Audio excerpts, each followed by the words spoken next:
मैं जिस घर में किराए पर रहने आया था, उसकी मालकिन अकेली रहती थी। उम्र लगभग 38 साल, लेकिन चेहरे पर एक अजीब सी मासूमियत और परिपक्वता का संगम था। लंबे कद की, भरे भरे बदन वाली, जिनकी चाल में एक अलग ही नजाकत थी। लोग कहते थे पति के जाने के बाद उन्होंने अकेले ही सब संभाला है। पहली बार जब मैं उनसे मिला तो उन्होंने सफेद सलम रंग का सूट पहन रखा था। कंधों से ढलते हुए दुपट्टे के पीछे उनकी गर्दन की खूबसूरती झलक रही थी। बदन थोड़ा भरा पूरा था, कमर गोलाई लिए, हाथ पैर नाजुक और चेहरे पर हल्की मुस्कान। मैं उन्हें देखते ही समझ गया कि ये महिला सिर्फ मालकिन नहीं, बल्कि एक ऐसा किरदार है जिनके पास रहकर कोई भी खुद को अकेला महसूस नहीं कर सकता। घर में शिफ्ट होने के बाद एक शाम मैं छत पर बैठा किताब पढ़ रहा था। तभी मालकिन चाय लेकर आई। उन्होंने धीरे से कप मेरे सामने रखा और बोली, ये शहर वाले लड़के तो लगता है सिर्फ किताबों और फोन में ही खोए रहते हैं।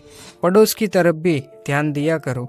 मैंने हंसते हुए कहा, अगर पड़ोस में आप जैसी मालकिन हो तो ध्यान अपने आप चला ही जाता है।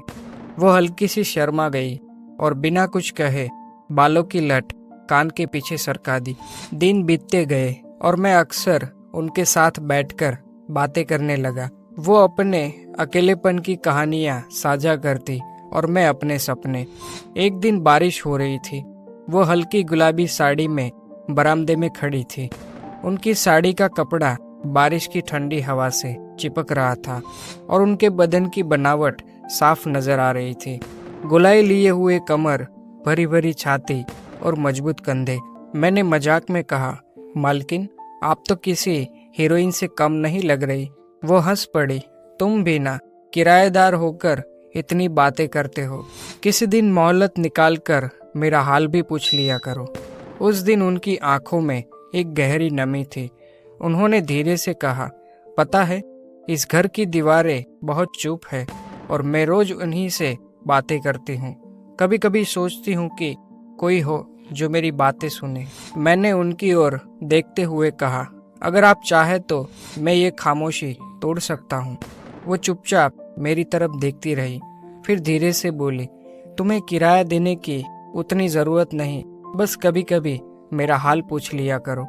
उस पल मुझे महसूस हुआ ये रिश्ता मकान मालकिन और किराएदार से कहीं ज्यादा गहरा है। ये अकेलेपन को बांटने की ख्वाहिश थी जो हमें रोज और करीब खींचती जा रही थी।